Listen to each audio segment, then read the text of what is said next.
In this video I'm going to be showing you how I built this really rather nice looking headphone stand.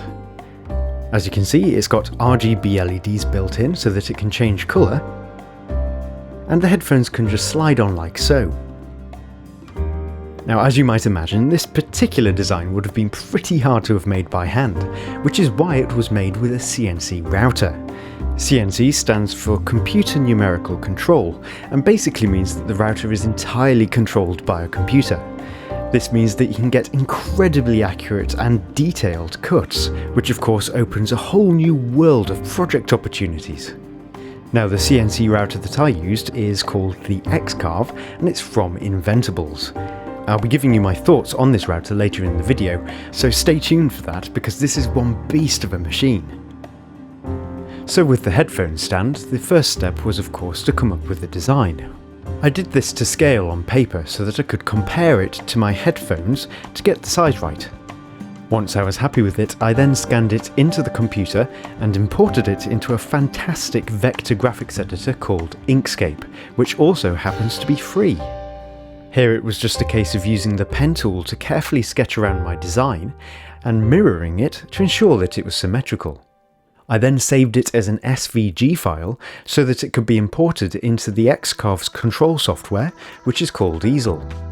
Here I changed the material type to walnut, which is the wood I chose to use. Changing the material type automatically adjusts the speed and depth of each cutting pass, which are fairly important factors, so it's great to have some options to choose from. I then aligned the cutting bit with the bottom left corner of the material and initiated the carving process. For a first-time CNC user like me, it was quite exciting seeing it cut out my design by itself. Now, because of the thickness of the wood, it had to do quite a few passes to cut all the way through it, so it did take quite a while. But the end result was pretty much flawless. The process was repeated until all the walnut layers were cut. As you can see, the inner layers were painted white, and this was done so that the LEDs, which reflect into the acrylic, would appear a little bit brighter. Things got a little bit more complicated when it came to cut the acrylic, because it started melting at the slightest heat, which caused blobs to form and make a mess. Now, I later found out that this was because I was using extruded acrylic rather than cast acrylic, but at the time using an upcut bit along with vacuuming away the waste did help a lot. Once all the pieces were cut, the thing that struck me the most was how similar they all were. It's not surprising, obviously, being computer controlled, but it was still pretty awesome to see. The acrylic layers in particular were really cool, and I'm already getting tons of ideas of future projects that could use it. Computer Case Mark III, anyone? Now with all of the pieces finally cut, I sandwiched them together using some long bolts. These thread through the very front layer, making the structure really strong. As the edges were still a little rough, I gave it a vigorous sanding down. This blended the layers together really well, and at this point it became really quite a solid unit. The next step was perhaps the most rewarding because it was finally time to add the oil. This adds colour and contrast to the wood and gives it quite a glossy look. It took around 10 coats to get it to how I wanted it, but I think you'll agree, it looks pretty splendid. A side effect of adding the oil was that the acrylic lost its diffused look, becoming a little bit too clear for my needs. So I carefully masked the wood and gently sanded the acrylic until it became diffused again. This left me with one last thing to do, which was to finally add the LEDs. I decided to use some RGB LED strips for these because they're already quite thin and very bright. After cutting off 3 sets of 3, which is the shortest length you can cut these strips, I got an old headphone cable and soldered them to it. The reason I chose a headphone cable was because A, it was really thin, and B, it had 4 wires inside, which made it perfect for each of the colour channels, plus the power line. These were powered by a cheap RGB LED strip controller, which came with a remote control.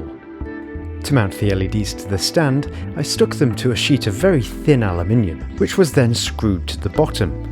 I had prepared for this beforehand by making sure that the inner layers had a slight indentation for the LEDs to fit into.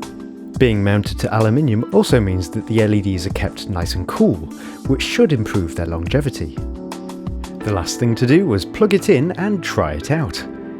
The LEDs lit up the acrylic perfectly, and the remote allowed me to choose pretty much any colour I liked.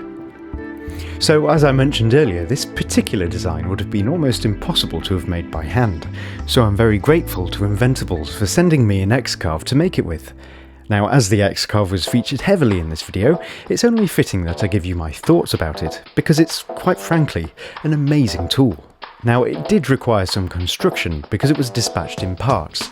This isn't a bad thing though, because it did cut down on shipping costs, and allowed me to get to know how it all worked as I put it together. The process was actually quite smooth thanks to a step-by-step online guide, which included videos. Pretty handy, as being a guy, well, we don't read manuals, so yeah. That said, it's not perfect, and I did find the instructions slightly unclear at times. This is why it's a good idea to start with the right mindset. This isn't a consumer device where it fits together as flawlessly as Lego, but it's more like a project in itself, where you actually have to use your own initiative and your brain whilst you put it together.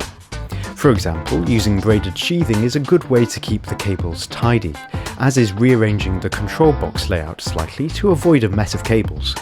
Now, speaking of this box, it did seem to be a bit of a loose end at first, but after using the x-carve for a while, I can see why it's not permanently attached, and that's so you can work it into a convenient spot in your workplace, or kitchen in my case, keeping it out of the way of any dust and debris.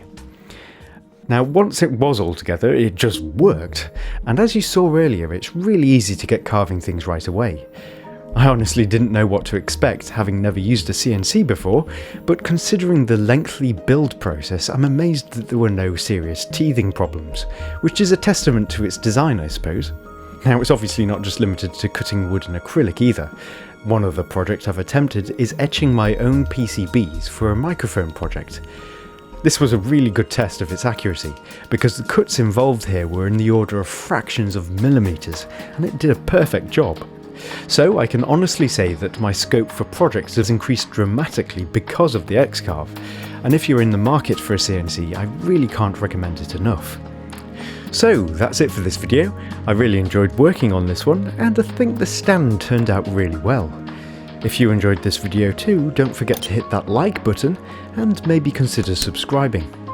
By the way, if you're thinking that the audio sounds better than usual in this video, that's because I'm using the aforementioned microphone project to narrate it with.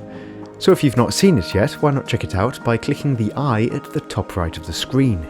I hope I see you there.